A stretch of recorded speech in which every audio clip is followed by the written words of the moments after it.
Bom dia, gente. Domingo passado eu falei sobre o pecado, sobre os problemas, a consequência que traz o pecado. E aí eu falei, inclusive, que eu teria um segundo estudo numa outra oportunidade para falar sobre isso.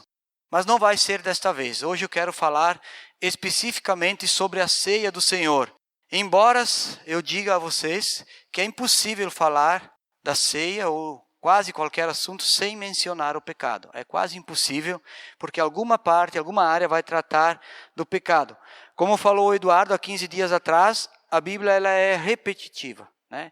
Muitos assuntos na Bíblia, eles são anunciados em vários livros, pelos profetas, nos evangelhos, e assim vai, seguindo adiante. Não tem como não repeti-la, porque são gerações e gerações que precisam ouvir novamente, e nós mesmos, né? A gente esquece de tomar até um remedinho, né? Hoje de manhã eu esqueci de tomar um remédio que eu estou tomando para memória. Por isso que eu esqueci. Então a gente é muito esquecido, né? Imagina se a gente tem um remédio para memória e esquece do remédio. Então daí não adianta, né? Muito bom. Então, por essa razão, então, a Bíblia é repetitiva. Então nós celebramos a ceia do Senhor todos os meses. Mas de que forma? Essa é a grande pergunta, de que forma? É apenas uma atividade em nossa vida? É apenas um ritual? É só mais uma celebração? Ou talvez é um dia especial para você? Qual é o propósito? O que você pensa? Como é que você vê o dia de ceia? Porque a palavra diz assim, é preciso refletir e entender o significado da Santa Ceia, pois quem come e bebe sem discernir o corpo, come e bebe juízo para si próprio. É o que diz em Coríntios 11, 29. Então nós precisamos refletir. E Jesus deixou essa ordenança de celebrarmos a ceia, e ele mesmo fez isso com os seus discípulos. A sua ordenança para nós é que nós devemos celebrar a Santa Ceia em sua memória. Como está escrito, fazei isso em memória de mim. Então é por essa razão que nós celebramos a ceia. Mas eu gostaria de orar com vocês novamente. Vamos baixar a nossa cabeça, fechar o olho. Vamos entregar essa mensagem, esse tempo para o Senhor. Senhor, queremos te louvar e agradecer, ó Pai, porque o Senhor tem deixado essa ordenança a nós, o Senhor tem revelado o significado da ceia para nossas vidas, ó Pai. E que hoje a gente possa entender profundamente qual é a vontade do Senhor, qual é o propósito de nós celebrarmos a ceia a todo instante, a todo mês, ou até mesmo mais do que uma vez por mês, se for o caso, Deus. Senhor, que a gente possa entregar a nossa mente, o nosso coração, desligar de todas as preocupações, e que o Teu Espírito Santo, Senhor, Ele ministre o nosso coração agora. O meu, Pai, que a Tua palavra venha através de mim, e o coração de cada um, que todos aqui, Senhor, possam ouvir a voz do Espírito Santo nesse momento que vamos ter. Em nome de Jesus Cristo que eu oro. Amém.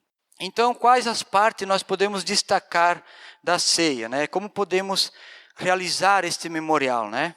Nos evangelhos, lá em Lucas, Jesus nos dá uma orientação. Então, você abre lá em Lucas 22, Evangelho de Lucas, capítulo 22, a partir do versículo 7. Então, aí fala o seguinte: finalmente chegou o dia dos pães sem fermento, no qual deveria ser sacrificado o cordeiro pascal. Jesus enviou Pedro e João, dizendo, vão preparar a refeição da Páscoa. Então, chegou o dia, e nesse dia, que é o dia da celebração da ceia, daquela época do povo ainda, do povo judeu, que era a tradição do povo de Deus, Jesus disse a Pedro e João, vão preparar a refeição da Páscoa. Então, o que nós entendemos aqui? Que primeiramente a ceia precisa ser preparada. Não existe como nós fazermos uma ceia sem uma preparação. E aí o versículo 8 e o 9, ele continua assim. Então os discípulos, né, Pedro e João perguntaram, onde queres que preparamos? No versículo 10, ele respondeu, ao entrarem na cidade, vocês encontrarão um homem carregando um pote d'água. Sigam-no até a casa em que ele entrar e digam ao dono da casa, o mestre pergunta, onde é o salão de hóspedes no qual poderei comer a Páscoa com meus discípulos? Então, Jesus disse, vocês vão, sigam um homem Em algumas traduções diz com cântaro d'água, com vaso d'água, com balde de água, como nós conhecemos, e entrem na casa em que ele entrar. Então vocês vão e peçam ao dono da casa aonde devemos preparar a ceia. Então Jesus ordenou que eles fossem preparar e explicou como chegariam, aonde era o lugar que eles deviam ir. E lá eles encontrariam o que? No versículo 11 e 12... E digam ao dono da casa, o mestre pergunta, aonde é o salão de hóspede no qual poderei comer a Páscoa com meus discípulos? Ele lhes mostrará uma ampla sala no andar superior, toda mobiliada. Façam ali os preparativos. Então, o dono da casa, o mestre, mostrou o lugar amplo, todo mobiliado, e aí Jesus disse, façam ali os preparativos. Então, primeiramente, Jesus usa pessoas, trabalhadores, para a sua obra, né? Um homem com um cântaro d'água. Segundo, tudo deve ser feito com obediência. O mestre manda perguntar-te. É com obediência. Então, Jesus mandou e eles foram.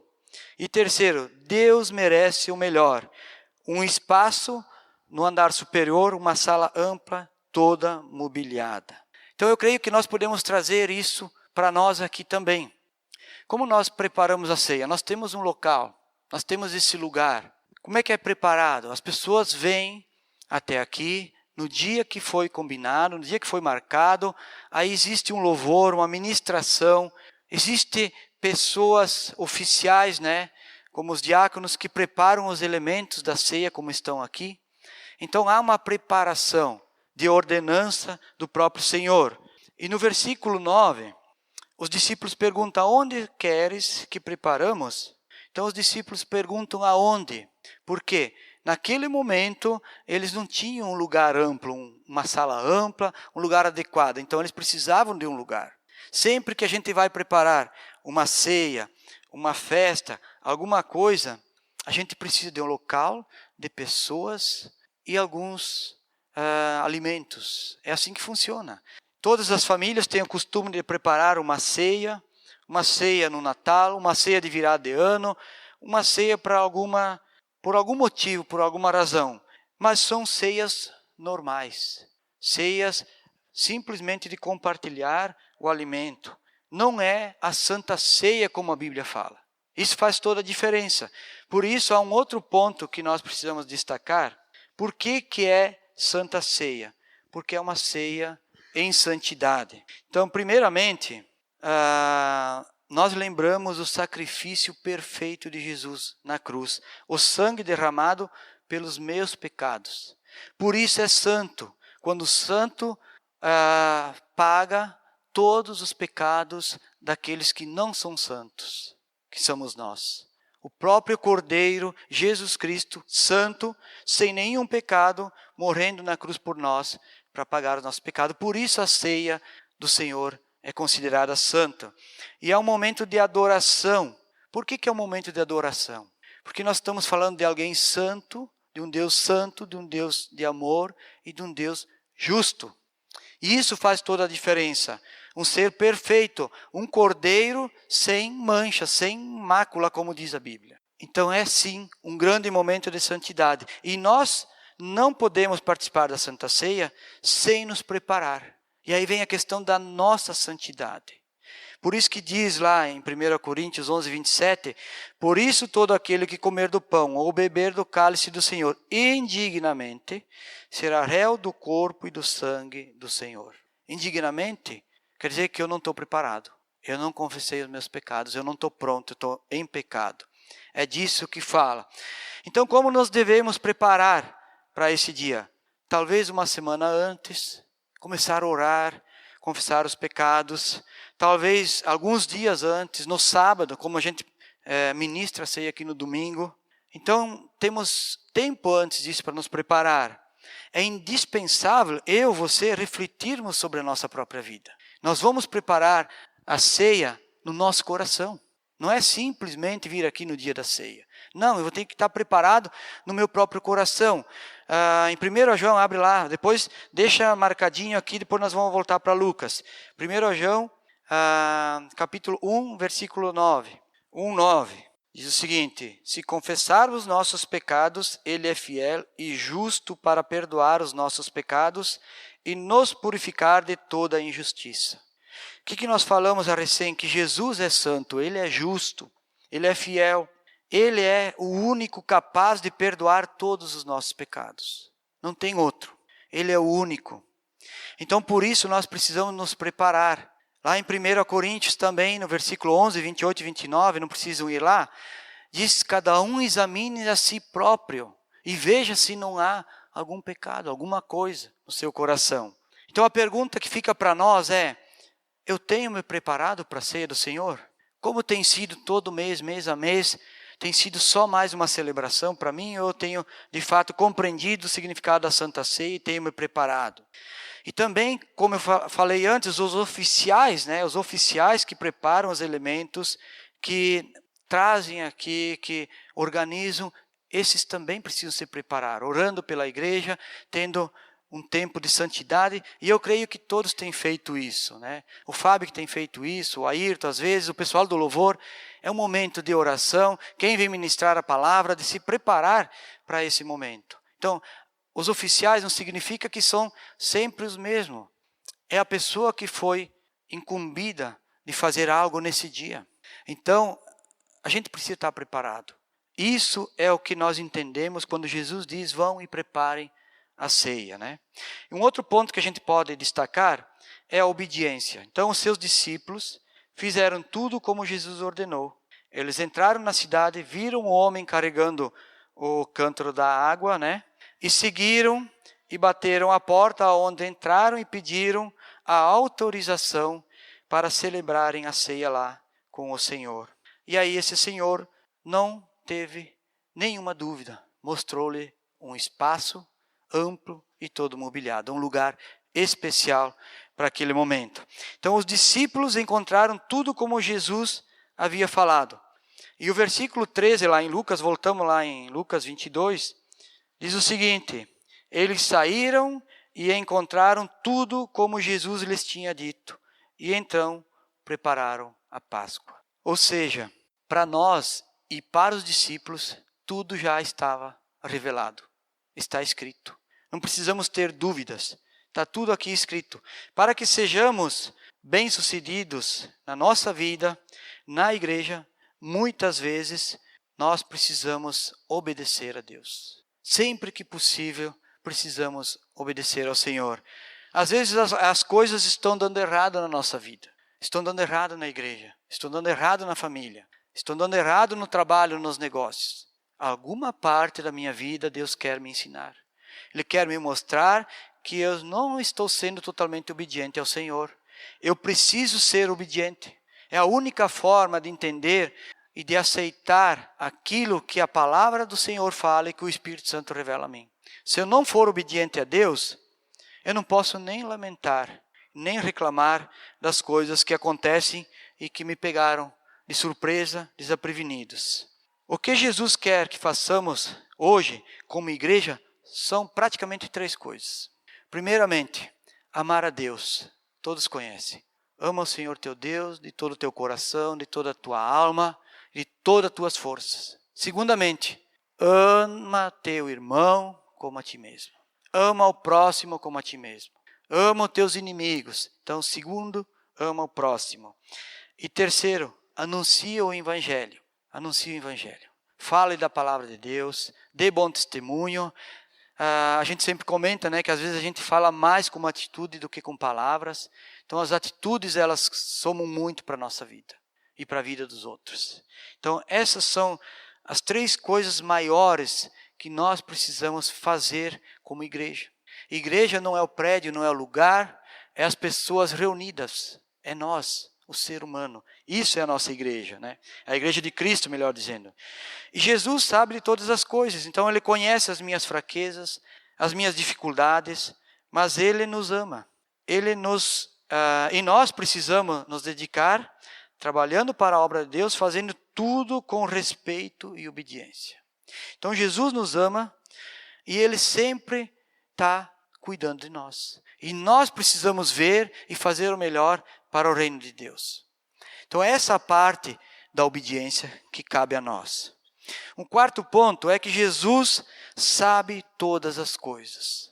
Jesus sabe todas as coisas. Ele falou aos discípulos, vocês vão ver um homem, deve ter falado até, olha, ele vai estar vestindo a roupa da cor tal, né, com a sandália tal. Então Jesus explicou tudo certinho, detalhe por detalhe, aonde que eles iriam, quem eles iriam seguir e como eles iam fazer. Então Jesus sabe todas as coisas. E no versículo 21, eu gostaria que vocês olhassem aí junto comigo, né? Versículo 21, Jesus diz assim, mas eis que a mão daquele que vai me trair está com a minha sobre a mesa. Então aqui Jesus está falando que havia um traidor, Judas. Então Jesus sabia de tudo. Antes mesmo de celebrar a ceia, ele já sabia que havia um traidor. E Jesus conhecia, mesmo assim, Jesus quis partilhar da ceia, teve compaixão e ele mostrou a sua divindade por Judas também. Jesus ama todos, mesmo conhecendo os seus erros. Isso é bem interessante, é impactante, porque Jesus podia ter excluído Judas daquela ceia. Podia ter tirado ele do grupo dos 12. Antes, né? Para que ele ia segurar um traidor junto? Para estragar a festa, né? Você convidaria na sua ceia de Natal uma pessoa que é um traidor, que você sabe que vai aprontar alguma coisa? Mas Jesus aceitou. Jesus aceitou. E eu digo mais, Jesus aceita a mim e a vocês. E nós muitas vezes também somos quase igual a Judas. Também. Então por isso, Jesus sabe todas as coisas. Eu gostaria que a gente refletisse bem sobre isso. O que eu estou escondendo de Jesus? O que você está escondendo de Jesus? Reflita um pouco sobre isso no seu pensamento, no seu coração. Porque eu tenho certeza que não dá para esconder. Não dá para esconder. Então não podemos ser como Judas, que estava escondendo a traição, porque Jesus já sabia. E Jesus sabe de nós também. E o quinto ponto é que Jesus deseja estar conosco. Isso é maravilhoso, né? Então, versículo 14 e 15 diz o seguinte: quando chegou a hora, Jesus e os seus apóstolos reclinaram-se à mesa. E lhes disse: desejei ansiosamente comer essa Páscoa com vocês antes de sofrer. Então, Jesus queria estar com seus discípulos. Desejou ansiosamente. O próprio Jesus falou, nossa, desejei. Às vezes nós somos ansiosos, né? Mas Jesus também tinha aquela pressa, talvez, né? De querer estar com seus discípulos e partilhar daquela ceia, antes de sofrer. Então, ao iniciar a ceia, o Senhor Jesus disse que estava ansioso por estar com seus discípulos, antes da sua morte, antes de sofrer. O desejo de Jesus era estar com seus discípulos, ceando e celebrando aquele que seria o último momento de comunhão com os seus discípulos. Mas o que é interessante para nós entender é por que Jesus queria celebrar a ceia antes do seu sofrimento. Por que então? A Santa Ceia é um momento em que Jesus se faz presente, não em carne, nem materializado no pão, ou no suco, ou no vinho, como muitos afirmam, mas ele se faz presente em espírito. É assim que Jesus se faz presente. E a ceia não pode ser celebrada sem a presença de Jesus. Então, se Jesus não está no meu coração, não adianta eu participar da ceia. Não resolve nada. A ceia tem que ser celebrada com a presença de Jesus. Ou seja, a ceia é um momento cristocêntrico, onde Jesus é o centro de tudo, é o Cordeiro perfeito, sem nenhum defeito. Sem defeito algum. Então Jesus quis celebrar essa Santa Ceia com seus discípulos. E o fato importante que ele quis celebrar antes do seu sofrimento era para nos ensinar os seus discípulos, que sempre que a gente vai sofrer, que a gente vai enfrentar uma dificuldade, nós precisamos nos santificar. Nós precisamos, se possível, participar de uma ceia. Quando há alguém doente, a Bíblia diz, chame os presbíteros e que eles orem pela pessoa. Quando há alguém passando por uma dificuldade, por uma situação grave, nós podemos ir ministrar uma ceia com essa pessoa. Os oficiais, quem são os oficiais? Os presbíteros, os diáconos. Um líder, até de um grupo célula, pode ministrar uma ceia em santidade, junto com aquele grupinho, com aquelas pessoas, porque é o momento dela enfrentar talvez a maior dificuldade da vida dela, como Jesus fez. Jesus quis fazer isso antes de sofrer a morte na cruz. E às vezes a gente está passando por tribulações enormes, por situações, e não damos muita importância para a ceia, para a oração, para muitas coisas que Jesus nos ensina, que Ele nos ordena. Então é importante nós nos fortalecer em Jesus Cristo. É isso que Ele quer. Ele quer nos encorajar. Ele quer que a gente esteja forte, como o Fábio fez antes aqui, né? Fortes para enfrentar o dia a dia, para enfrentar os problemas. É assim que Jesus quer que sejamos, né? E um sexto ponto aqui ainda, a ceia é um momento profético. Olha o versículo 16 e 18. Pois eu lhes digo, não comereis dela novamente até que se cumpra o reino de Deus. E o versículo 18. Pois eu lhes digo, que não beberei outra vez do fruto da videira até que venha o reino de Deus. Então Jesus também ali estava anunciando algo que ia acontecer lá na frente. Ele estava profetizando, um momento profético. Vocês não vão participar de novo, junto comigo, desta ceia, até que se cumpra o reino dos céus, até que venha novamente o reino dos céus. E aqui é claro que Jesus está falando do reino de Deus que foi estabelecido para sempre. E está falando da eternidade também. Então Jesus revela a sua morte e ressurreição e também a sua volta. Por isso é um momento profético. Ele estabelece que ele voltará. Está escrito lá em 1 Coríntios 11, 26. Porque todas as vezes que comerdes desse pão e beberdes desse cálice, anunciais a morte do Senhor até que ele venha. Então, é um momento profético que Jesus está nos ensinando novamente. Então, na ceia é um momento de meditarmos no sacrifício de Jesus e de nos prepararmos também para a sua volta. É importante a gente refletir sobre essa profecia. E eu quero dar um exemplo aqui, ilustrar para vocês. Se nós refletimos, sofremos quando morre uma pessoa amada, uma pessoa da família, um familiar, uma pessoa que amamos, um ente querido, nós refletimos sobre as suas ações, sobre a sua vida, sobre como foi a sua história. Como nós devemos refletir, então, sobre aquele que morreu por mim, que morreu por você? Sobre as suas ações, sobre a sua obra. Como eu devo refletir sobre essa pessoa? Então, é um momento de muita reflexão, muita reflexão. Um outro ponto ainda é que é um momento de gratidão e comunhão. Jesus quis passar seus últimos momentos com seus discípulos e seria um tempo para ele concluir o seu ministério e marcar definitivamente a vida daqueles homens. O que marca a nossa vida hoje? Às vezes a gente recebe uma visita que marca a nossa vida. Às vezes a gente vai visitar alguém que marca a nossa vida.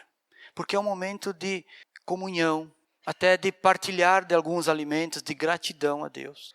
Então essas coisas da nossa vida, elas são preciosas. E às vezes a gente está tão preocupado com o dia a dia, com os compromissos do dia a dia, que a gente esquece de valorizar a comunhão, esquece de ser grato a Deus, esquece das coisas que são tão importantes e que são de graça, né? Como o amor, a alegria, a paz, a felicidade, a amizade, todas essas coisas são de graça. E às vezes a gente não dá valor, a gente não deixa de lado porque o ativismo está tomando conta e nós não temos tempo para aquelas coisas que são as mais importantes no nosso dia a dia. Então é um momento de gratidão, porque no versículo 17 diz o seguinte: e recebendo um cálice, ele deu graças e disse, tomem isso e partilhem uns com os outros. Então o próprio Jesus, ele deu graças, ali havendo dado graças, né? Depois a comunhão, ele disse, partilhem uns com os outros. Então ele está nos ordenando aqui que devemos ser gratos, né? Como Paulo diz lá em Efésios, capítulo 5, 20, em tudo dai graças. Em tudo. Ah, mas eu estou passando por uma situação, por uma dificuldade, como é que eu vou agradecer porque está tudo errado? A Bíblia diz, em tudo dai graças. Se eu tenho que passar por aquilo, eu vou passar. Uma vez a minha mãe estava com uns problemas, né?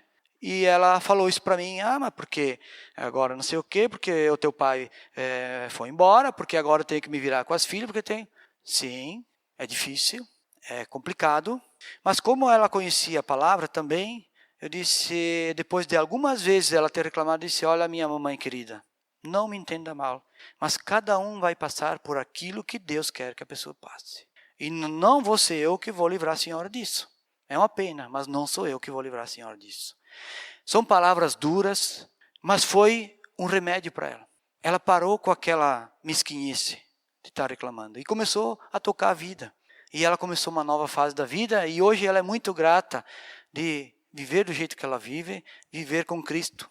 Porque não era o meu pai que dava felicidade para ela, era Jesus Cristo. E aí ela entendeu. Então, muitas vezes, nós não sabemos agradecer por um problema, mas aquele problema às vezes vai mudar a minha vida e vai me fazer entender muito mais do que com as coisas boas. Então é necessário que nós sejamos gratos, mesmo nas dificuldades.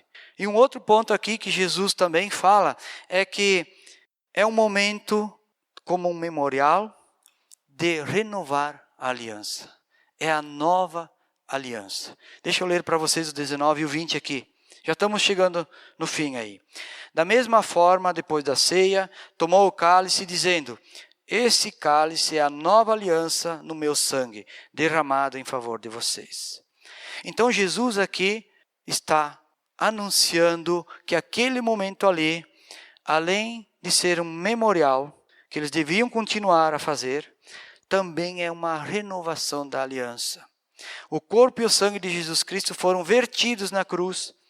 Assim como Jesus entregou a sua vida totalmente por nós, nós também devemos nos entregar sem restrições, tá? Sabe? Quando você vai pegar um documento do carro, né? Você pega lá e tem uma frasinha escrita lá, sem restrições. Quer dizer que não tem multa nenhuma a ser paga, não tem nada errado, né? E assim nós devemos nos entregar a Jesus plenamente, sem restrições alguma. E nas palavras do próprio Senhor Jesus, ele fala, fazei isso em memória de mim. E, firmando a sua aliança, disse Jesus, esta é a aliança no meu sangue derramado em favor de vocês. Então, quando nós participamos da ceia, nós sempre temos que lembrar de renovar a nossa aliança com Jesus Cristo. Ah, mas eu já aceitei Jesus, eu já confessei, mas sim, claro. Exato.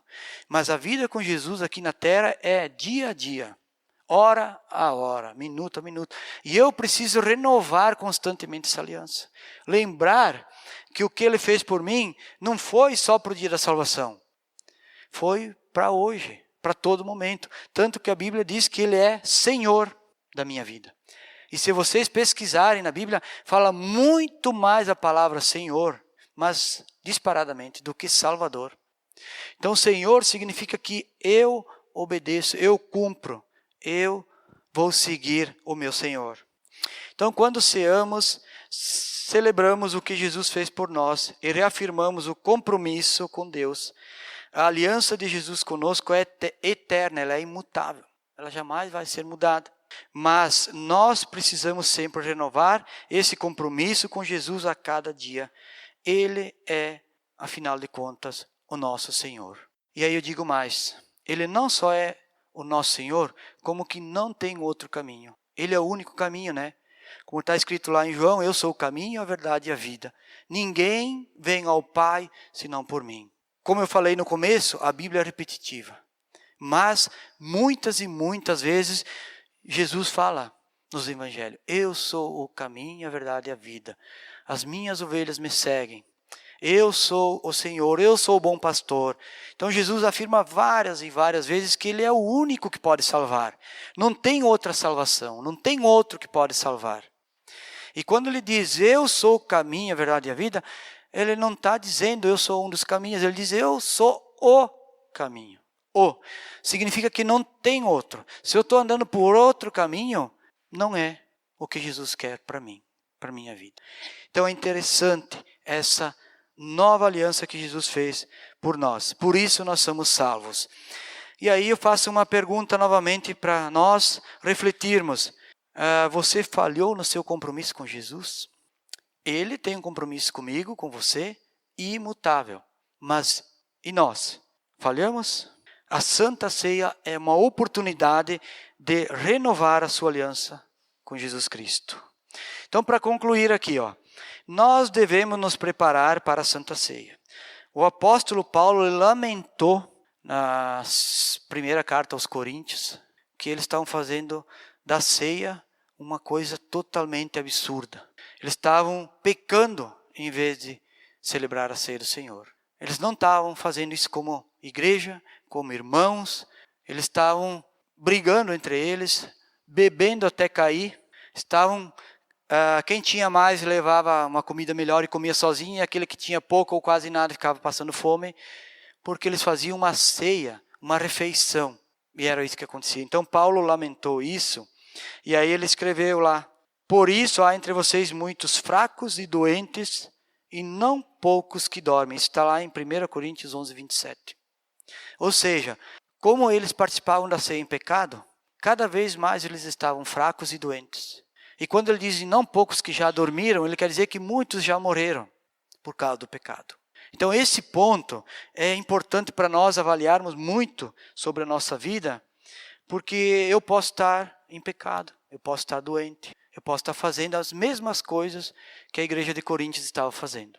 Então esse momento ele é super delicado na nossa vida. Eu digo, por que eu digo essa palavra delicado? Porque quando é uma coisa delicada, você vai com jeito, você vai com cuidado, você analisa, você avalia. Né? Se você vai serrar um galho de uma árvore e ele corre o risco de cair na sua cabeça e você rachar o seu cérebro, você vai com delicadeza, com cuidado, vai analisar muito bem as coisas. Então, esse momento para nós é um risco iminente. É um risco iminente, é como cair um galho em cima da nossa cabeça. Se eu estiver em pecado, participando da Santa Ceia, pode ter certeza que eu vou cometer um pecado maior ainda e vou comer e beber o juízo para mim mesmo. Então temos que avaliar isso com muita delicadeza. Invocar a presença do Senhor Jesus em nossas vidas, entender o significado profético da Santa Ceia, saber o propósito e estar presente com Jesus, estar na sua presença e renovar a aliança com o Pai. Então nós precisamos fazer isso em comunhão com os irmãos e não deixar que a ceia seja um momento qualquer na minha vida, na sua vida, mas aproveitar o privilégio e a responsabilidade que Jesus deixou para que nós celebrássemos e participássemos desse momento. E para isso eu gostaria então que agora nós olhássemos lá em 1 Coríntios, capítulo 11, o versículo 27 ao 30. 1 Coríntios 11, 27 a 30. Diz, portanto, todo aquele que comer o pão e beber do cálice do Senhor indignamente será culpado de pecar contra o corpo e sangue do Senhor. 28. Examine-se a cada um a si mesmo, e então coma do pão e beba do cálice. Pois quem come do pão, sem discernir o corpo do Senhor, come e bebe para a sua própria condenação. Então agora, nesse momento, eu gostaria que nós tivéssemos um momento especial, baixássemos as nossas cabeças e colocasse cada um a sua vida diante de Deus, confessando seus pecados, como está lá em 1 João 1,9, que diz que quem confessa seus pecados, ele é digno e justo, fiel, para perdoar todos os nossos pecados. Então tira um tempinho, faz isso, e se você tem uma dificuldade, você não conseguiu perdoar alguém antes de você participar da ceia, vá e peça perdão ao seu irmão. Confesse esse pecado, porque é isso que Deus nos ensina e é isso que Jesus nos ordena. Vamos ter um tempo então de oração, uns 2, 3 minutinhos. Senhor, eu quero entregar, Pai, a minha vida, a vida de cada irmão em Cristo aqui, Pai, nesse momento. Que cada um de nós possa estar sendo purificado, Pai. Limpos do pecado, porque nós precisamos confessar o nosso pecado. Todo momento, todos os dias, mesmo sabendo que nós já fomos perdoados, Pai. Mas a Tua palavra diz que precisa haver o arrependimento e a confissão. E, Senhor, que cada um aqui tenha esse coração puro, coração que agrada ao Senhor, que possa dar a glória, a devida glória e honra ao Senhor, Pai. Que cada palavra que saia da boca da Tua igreja, Senhor, seja realmente para glorificar o Teu nome, Pai. Então eu te peço, Pai, purifica esse momento, Pai, que nós como igreja sejamos uma igreja santa, que adora, que serve, que ama, que confessa os pecados, que aceita o irmão, que perdoa os irmãos. Pessoas que fazem a diferença, que ministram a palavra do Senhor, que falam do Evangelho, Pai. Que sejamos essa igreja, Senhor, que dá honra e glória ao nome do nosso Senhor Jesus Cristo. Amém.